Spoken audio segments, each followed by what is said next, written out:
No puedes abandonarnos así. Somos familia. Nos lo debes. Lo que ellos no sabían era que su propia avaricia sería mi mejor arma. Todo empezó. Mi nombre es Sofía Morales. Tengo 35 años y soy gerente financiera en la Ciudad de México. Acababa de pasar por un divorcio complicado que me dejó herida y vulnerable. Con la esperanza de volver a unir a mi familia, gasté 450,000 pesos en unas vacaciones de verano en Cancún para mis padres y mi hermana. Nos imaginaba en la playa, riendo, borrando el dolor del último año.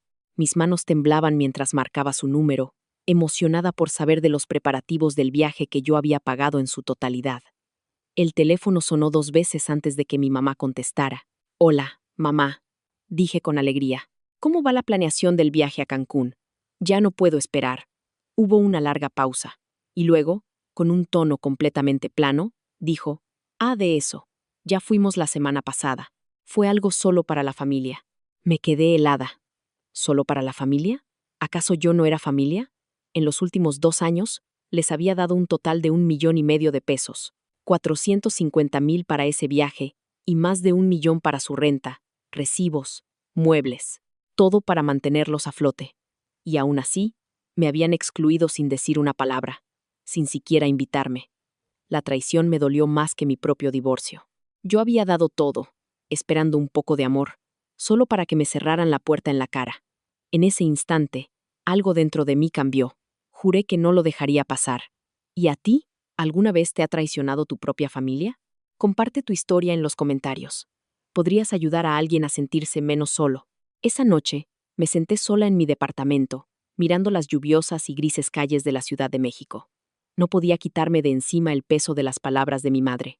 La punzada de haber sido excluida del viaje a Cancún que yo pagué ya era bastante mala, pero era la herida más profunda de saber que había estado vaciando mi corazón y mi cartera por mi familia durante años, lo que me mantuvo despierta.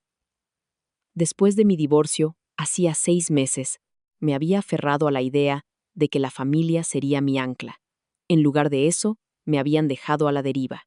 Abrí mi laptop y revisé mis estados de cuenta, algo que no había hecho en meses. Los números me miraban, fríos e innegables. Durante los últimos 2 años, había enviado 1,5 millones de pesos a mis padres y a mi hermana, Elena. El viaje a Cancún por sí solo costó 450,000 pesos.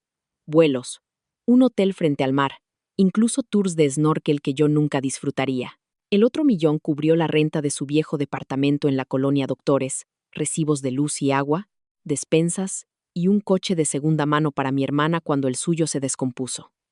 Había firmado cheque tras cheque, pensando que era mi deber, mi forma de mantenernos unidos después de que mi matrimonio se vino abajo.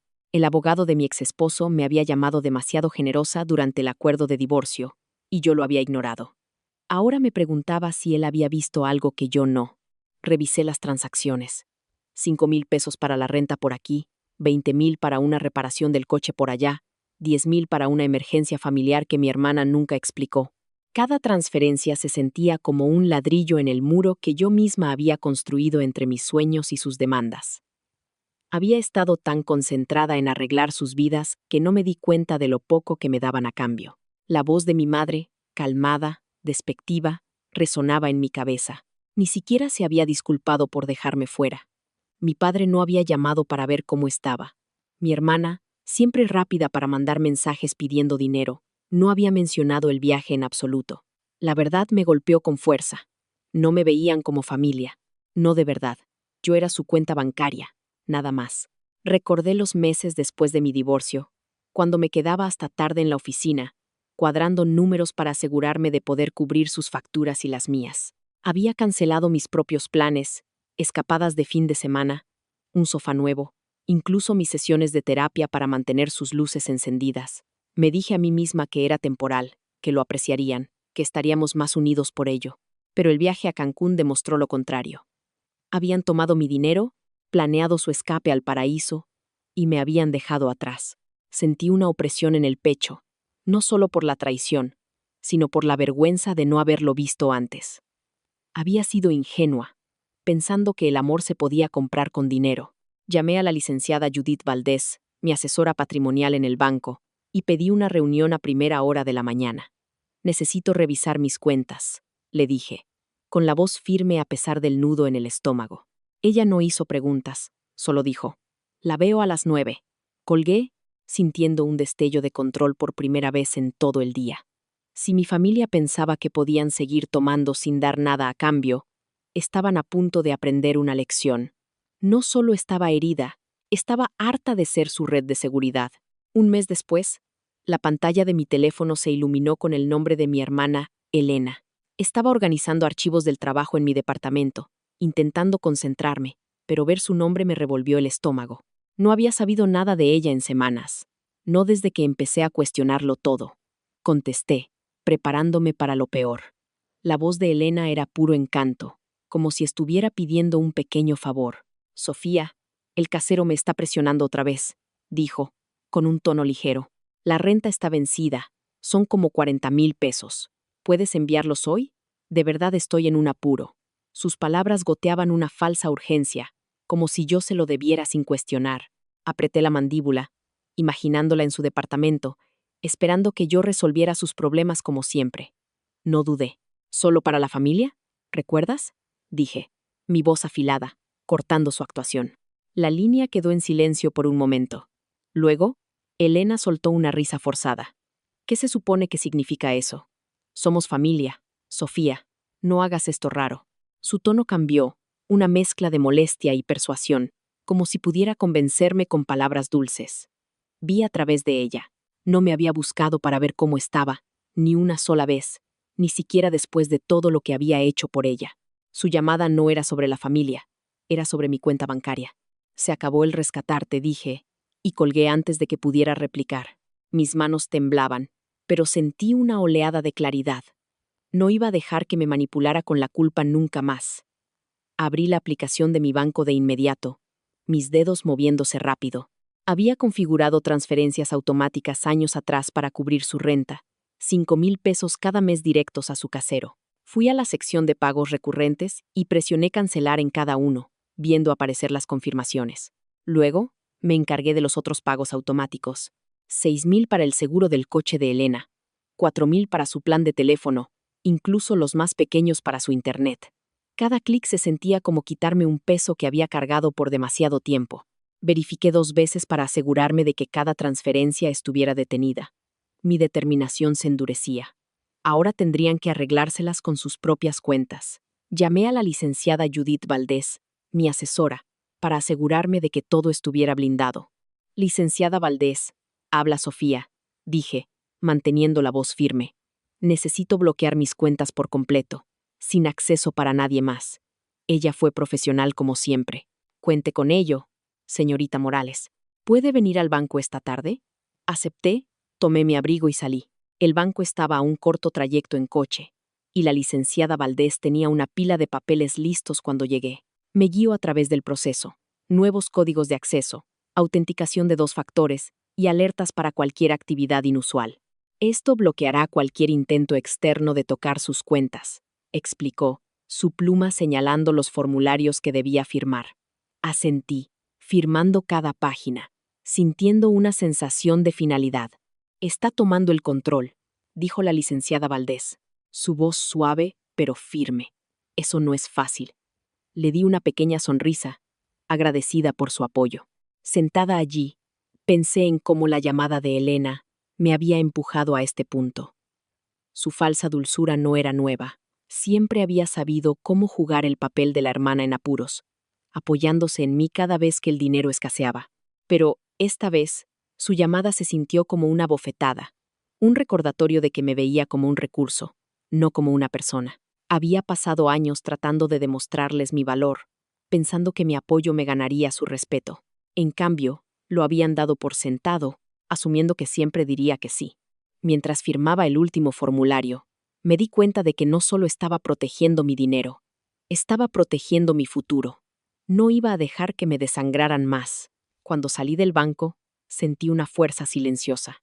La llamada de Elena había sido una jugada audaz, pero le salió el tiro por la culata. Yo no era la misma Sofía que firmaba cheques sin preguntar. Sabía que lo intentarían de nuevo, probablemente con algo más que una llamada, pero estaba lista. Había blindado mis cuentas, trazado mi línea y no iba a dar marcha atrás. A la mañana siguiente, estaba preparando café cuando escuché coches detenerse afuera. El sonido de puertas cerrándose de golpe me hizo detenerme con la taza a medio camino. Eché un vistazo por las persianas de mi departamento y los vi. Mi padre, mi madre, Elena y un hombre de traje saliendo de un elegante sedán negro. Mi pulso se aceleró. Sabía que no era una visita social. Después de cortar sus pagos el día anterior, esperaba una reacción, pero no tan rápida. Y no así. Dejé la taza, armándome de valor mientras el timbre sonaba, agudo e insistente. Abrí la puerta, y allí estaban. El rostro de mi madre estaba tenso, con los brazos cruzados. Mi padre se movía incómodo, evitando mi mirada.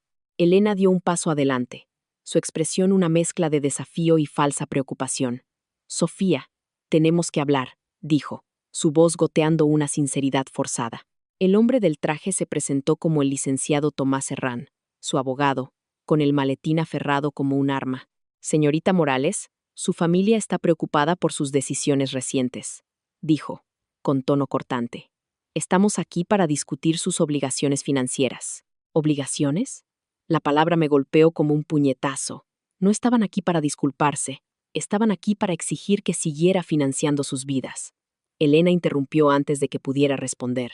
No puedes simplemente dejar de ayudarnos, dijo, su voz subiendo de tono. Somos familia. Nos lo debes. Mi madre asintió, con los labios apretados. Siempre nos has cuidado, Sofía. No nos des la espalda ahora. Mi padre finalmente habló, su voz ronca. Necesitamos ese dinero para vivir, Sofía. Sé razonable. Sentí el aire espesarse, sus palabras presionándome, tratando de arrinconarme con la culpa. Pero yo ya no era la misma mujer que firmaba cheques sin preguntar. Me erguí, mirándolos a los ojos. No les debo nada, dije, mi voz firme. Ustedes lo dejaron claro cuando me excluyeron de sus planes. Lárguense. El rostro de Elena se contrajo, como si no pudiera creer que le había dicho que no. Estás siendo una egoísta, espetó. El licenciado Herrán levantó una mano, su voz calmada pero firme. Señorita Morales, podemos resolver esto legalmente si es necesario. Su familia depende de su apoyo. La amenaza flotaba pesadamente, pero no retrocedí. Entonces, llévenlo a juicio, dije, dando un paso atrás. No son bienvenidos aquí.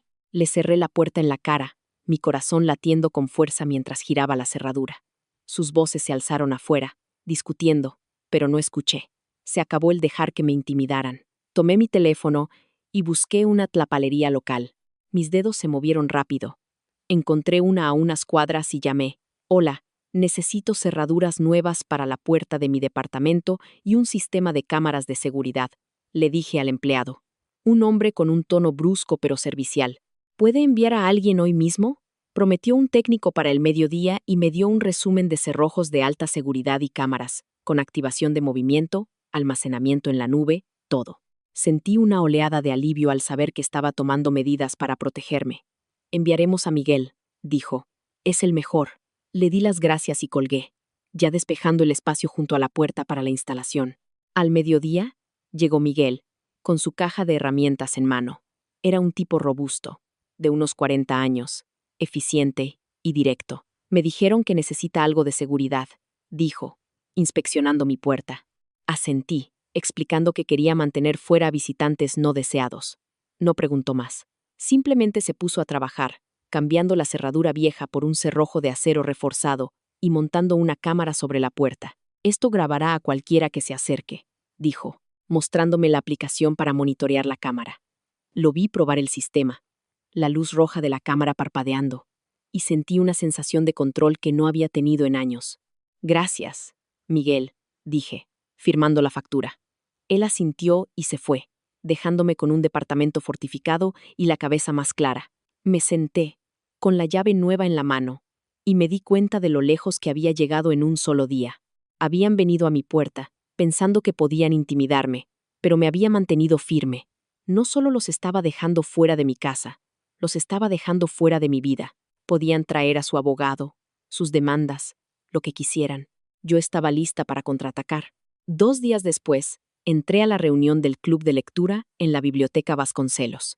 Mis nervios todavía estaban a flor de piel por la confrontación con mi familia, pero necesitaba un respiro, un momento para estar entre personas que no me veían como una cartera andante.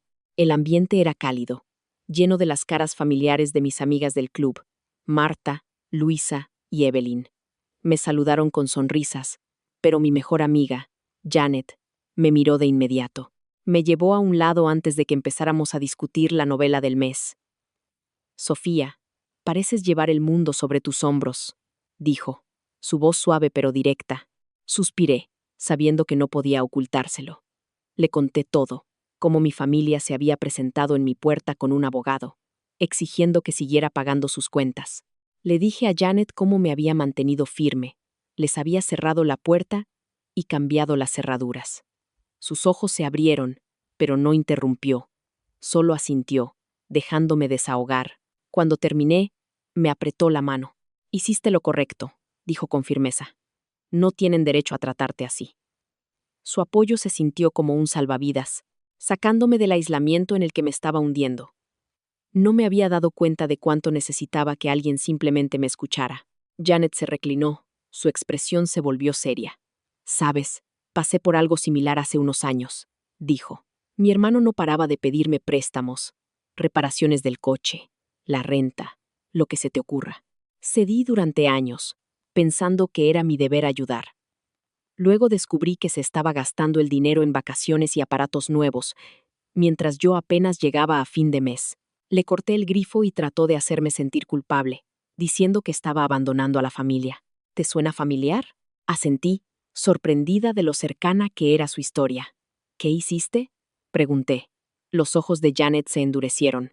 Conseguí un abogado, puse límites y nunca miré atrás. Necesitas protegerte, Sofía. No han terminado contigo. Sus palabras calaron hondo, pesadas, pero claras. Había blindado mis cuentas y mi departamento, pero un abogado en mi puerta significaba que estaban escalando la situación. Janet no lo endulzó. Intentarán intimidarte para que cedas, tal vez incluso legalmente, dijo.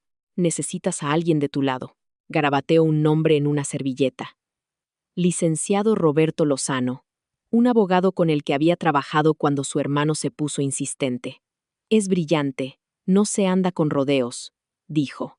Llámale hoy mismo. Guardé la servilleta en mi bolsillo, sintiendo una chispa de determinación. Si mi familia estaba planeando algo, no iba a enfrentarlo sola. Esa tarde, llamé al despacho del licenciado Roberto Lozano. Su recepcionista me comunicó con él, y su voz sonó calmada y profesional. Señorita Morales, ¿en qué puedo ayudarla?, preguntó. Le expliqué la situación, las demandas de mi familia, el abogado que habían traído, la forma en que habían dependido de mí durante años. No entré en todos los detalles, solo lo suficiente para que entendiera lo que estaba en juego. Suena a que está lidiando con manipulación financiera, dijo, su tono práctico. He visto casos como este. ¿Puede venir mañana? Acepté, fijando una cita para las 10 de la mañana. Antes de colgar, me pidió cualquier documento que tuviera, estados de cuenta, registros de pagos, cualquier cosa que demostrara lo que les había dado. Necesitamos saber a qué nos enfrentamos, dijo. A la mañana siguiente, me reuní con el licenciado Lozano en su oficina en Polanco. Era un hombre de unos 50 años, con un aire serio y un escritorio lleno de expedientes. Manos a la obra, dijo, haciéndome un gesto para que me sentara. Le entregué una carpeta con los registros de los pagos que había detenido. Renta, seguros, facturas de teléfono. Los hojeó, frunciendo el ceño. Esto es considerable, dijo. Los ha estado manteniendo durante años. ¿Alguna comunicación desde que los cortó? Le conté sobre la confrontación en mi puerta, las amenazas del abogado. Se reclinó, tamborileando con su pluma. Investigué un poco después de su llamada de ayer, dijo. El abogado de su familia, Tomás Herrán, presentó una demanda inicial. Alegan que usted no es apta para administrar sus finanzas, diciendo que sus acciones recientes son erráticas. Quieren el control de sus bienes. Se me revolvió el estómago. ¿Incapaz? ¿Errática? Las palabras se sentían como una nueva traición. No había sido más que responsable, trabajando horas extras para mantenerlos a flote mientras reconstruía mi vida. El licenciado Lozano vio mi rostro y levantó una mano. No se preocupe todavía, dijo. Es una táctica para asustarla. Podemos luchar contra esto. Usted tiene pruebas, su trabajo, sus registros, sus acciones. Construiremos un caso sólido. Me describió los siguientes pasos: reunir más documentación, contactar a mi banco para verificación y prepararnos para una posible audiencia. Están tratando de presionarla, dijo, pero no está sola en esto. Salí de su oficina sintiéndome sacudida pero enfocada, agarrando una lista de tareas que me había dado. Esa tarde en la biblioteca, le conté a Janet lo que había averiguado. No se inmutó. Están desesperados, dijo. Te estás enfrentando a ellos y lo odian. Sigue adelante. Marta, Luisa y Evelyn escucharon y ofrecieron su propio aliento. Eres más fuerte de lo que creen, dijo Luisa con calidez. Su apoyo me fortaleció, como un escudo contra lo que sea que mi familia tuviera planeado. No solo estaba luchando por mi dinero, estaba luchando por mi derecho a vivir libre de su control. Un jueves lluvioso, el timbre sonó inesperadamente. Me quedé inmóvil, mi mano sobre una pila de papeles del trabajo. La aplicación de las nuevas cámaras de seguridad sonó, mostrando a una mujer con un abrigo gris en mi puerta. Revisé la imagen. Aspecto profesional, una tabla con papeles en la mano, ni rastro de mi familia. Abrí la puerta para encontrar a la señorita Sara Campos, una trabajadora social del DIF. Su expresión era educada pero reservada. Señorita Morales, estoy aquí para hablar sobre un reporte acerca de su comportamiento reciente, dijo, su voz neutral. ¿Puedo pasar? El estómago se me hizo un nudo. ¿Un reporte? La dejé entrar, mi mente corriendo para imaginar qué podría haber hecho mi familia ahora. La señorita Campos se sentó en mi sofá, sacando un bloc de notas. Su hermana Elena contactó nuestra oficina. Dijo, afirma que usted ha estado actuando de manera errática, tomando decisiones financieras impulsivas que afectan la estabilidad de su familia. Necesitamos evaluar su bienestar. ¿Errática? La palabra dolía, un golpe calculado de Elena para pintarme como inestable. Respiré hondo, manteniendo la voz firme. Estoy perfectamente bien, dije. Esto se trata de que mi familia intenta controlar mi dinero. La señorita Campos asintió, anotando algo. Necesitaré hacerle algunas preguntas y revisar cualquier documento relevante, dijo. Es el procedimiento estándar. No lo dudé. Agarré mi teléfono y marqué al licenciado Roberto Lozano, poniéndolo en altavoz. Licenciado, tengo aquí a una trabajadora social, dije, explicando el reporte de Elena. Su voz se escuchó, calmada y autoritaria. Señorita Morales, no se preocupe. Proporciónele a la señorita Campos sus registros laborales y financieros. Estaré allí en breve. Le di las gracias y colgué, volviéndome hacia la señorita Campos. Tengo todo lo que necesita, dije, sacando una carpeta que había preparado después de mi reunión con el licenciado Lozano. Contenía mis evaluaciones de desempeño laboral, estados de cuenta que mostraban mis ahorros estables y recibos de nómina de mi puesto como gerente financiera. He estado administrando mis finanzas de manera responsable, le dije. Mi hermana está molesta porque dejé de pagar sus cuentas. La señorita Campos revisó los documentos, su pluma moviéndose rápidamente mientras tomaba notas. Estos son muy completos, dijo, su tono suavizándose ligeramente. Su historial de empleo parece sólido, 10 años en su empresa. Sin problemas. Asentí. He sido promovida 2 veces, dije, entregándole una carta de mi jefe elogiando mi trabajo en un proyecto reciente. Hojeó mis registros bancarios, notando los depósitos consistentes y la falta de sobregiros. Esto no sugiere un comportamiento errático, admitió, pero añadió. Necesitaré verificar esto con su empleador y su banco. Le di los datos de contacto, segura de que me respaldarían. Mi vida no era perfecta, pero era estable, y había trabajado duro para mantenerla así. El licenciado Lozano llegó 20 minutos después, con su maletín en la mano. Señorita Campos, represento a la señorita Morales, dijo, estrechándole la mano. Se sentó a mi lado, sacando un bloc de notas legal. Este reporte es parte de un patrón de acoso por parte de la familia de la señorita Morales, quienes están molestos porque ella está afirmando su independencia financiera. Le entregó a la señorita Campos una copia de la demanda presentada por su abogado, Tomás Herrán, alegando que yo era incapaz de administrar mi dinero. Este es un intento infundado de manipularla, dijo. La señorita Campos leyó la demanda, frunciendo el ceño. Incluiré esto en mi informe, dijo. Pero mi enfoque es el estado actual de la señorita Morales, no las disputas legales. El licenciado Lozano asintió. Entonces verá que es plenamente capaz. Después de que la señorita Campos se fue, prometiendo dar seguimiento, sentí una mezcla de alivio y frustración. El reporte de Elena fue un golpe bajo, pero lo había manejado. Llamé a Marta, Luisa y Evelyn, mis amigas del club de lectura, y les pedí que nos viéramos en un café cercano. Cuando llegué, ya estaban allí, sus rostros llenos de preocupación. Les conté sobre la visita de la trabajadora social y la acusación de Elena. Marta extendió la mano sobre la mesa, poniendo la suya sobre la mía. Están tratando de agotarte, dijo. Pero eres más fuerte que eso. Luisa asintió. Tienes la cabeza bien puesta, Sofía. No dejes que te hagan dudar de ti misma. Evelyn, usualmente la más callada, habló. Te respaldamos. Lo que necesites, aquí estamos. Sus palabras me envolvieron como un escudo, aliviando el nudo en mi pecho. Esa noche, sentada en mi departamento, sentí una tranquila resolución. El reporte de Elena fue una jugada desesperada, pero no me había hecho tambalear. Con la ayuda del licenciado Lozano y el apoyo de mis amigas, estaba lista para lo que viniera después. No solo estaba defendiendo mi dinero, estaba defendiendo mi derecho a vivir libre. 3 semanas después, entré en la sala del juzgado, con el corazón a 1000 por hora. El juzgado familiar de la Ciudad de México era frío.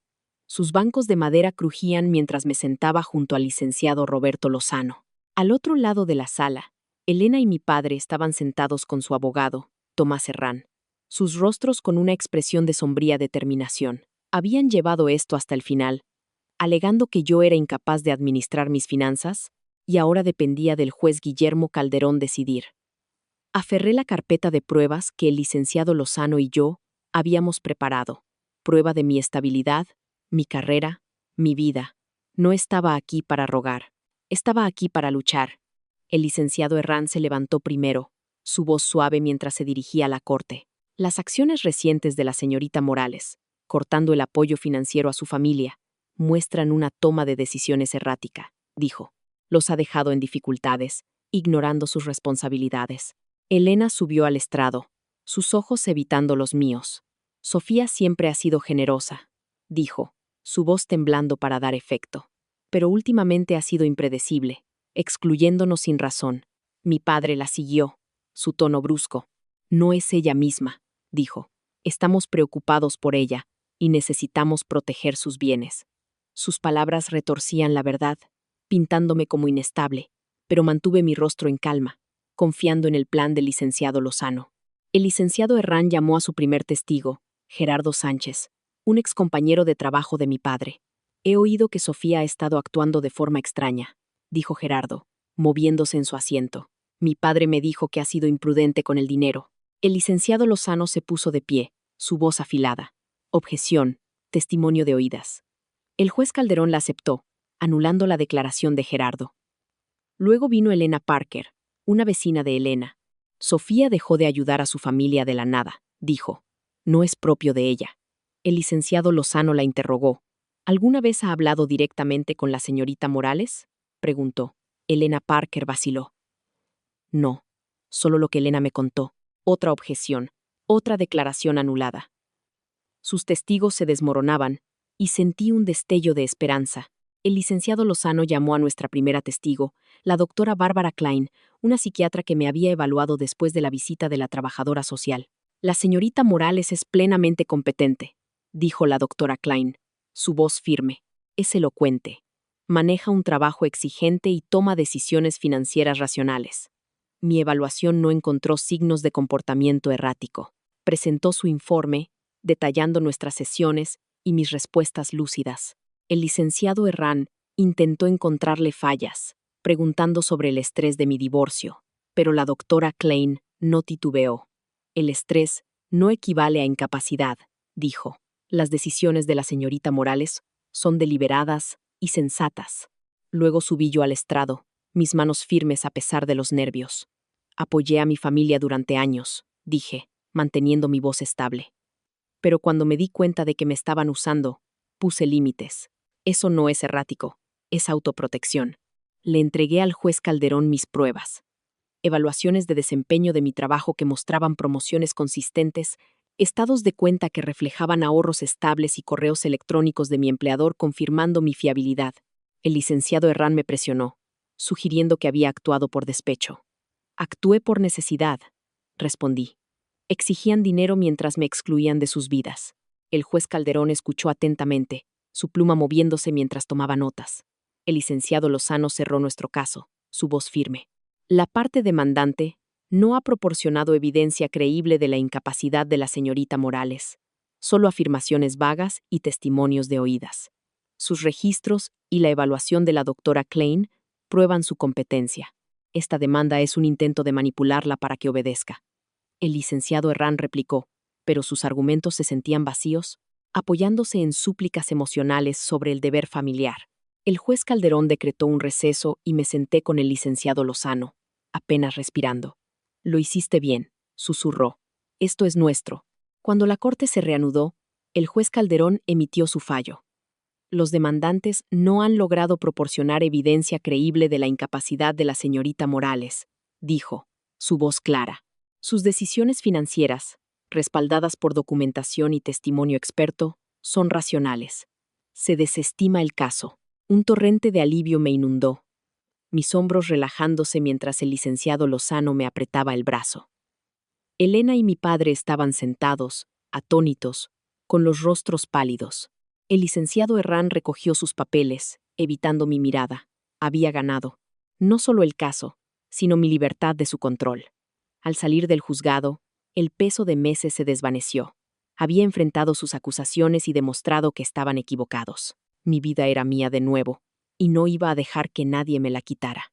3 meses después del juicio, estaba de pie en mi nuevo departamento, observando el horizonte de la Ciudad de México. La vista era diferente aquí, más alta, más brillante, con las luces de la ciudad extendiéndose como una promesa. Me había mudado de mi antiguo lugar, dejando atrás el peso de las visitas familiares y las acusaciones. Este nuevo espacio, con sus paredes limpias y habitaciones despejadas, se sentía como un nuevo comienzo. Había pasado la mañana desempacando, organizando mis libros y algunas plantas, haciendo lo mío. Por primera vez en años, no estaba mirando por encima del hombro, esperando la siguiente demanda. Me inscribí en una clase de cocina en un centro comunitario cercano, algo que siempre quise probar pero para lo que nunca tuve tiempo. La instructora, una mujer alegre llamada Linda, nos enseñó a hacer pasta desde cero. Mi primer intento fue un desastre, pero me reí mientras extendía la masa, con harina en las manos. «Le estás agarrando el truco», dijo Linda, asintiendo. Sentí una chispa de orgullo, pequeña pero real. Cocinar no era solo sobre comida, era sobre construir algo para mí, pieza por pieza. Mis noches las pasaba planeando un viaje en solitario, otro paso que nunca me había atrevido a dar.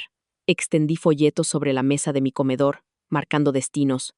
San Miguel de Allende, quizás, o una playa tranquila en la costa de Oaxaca.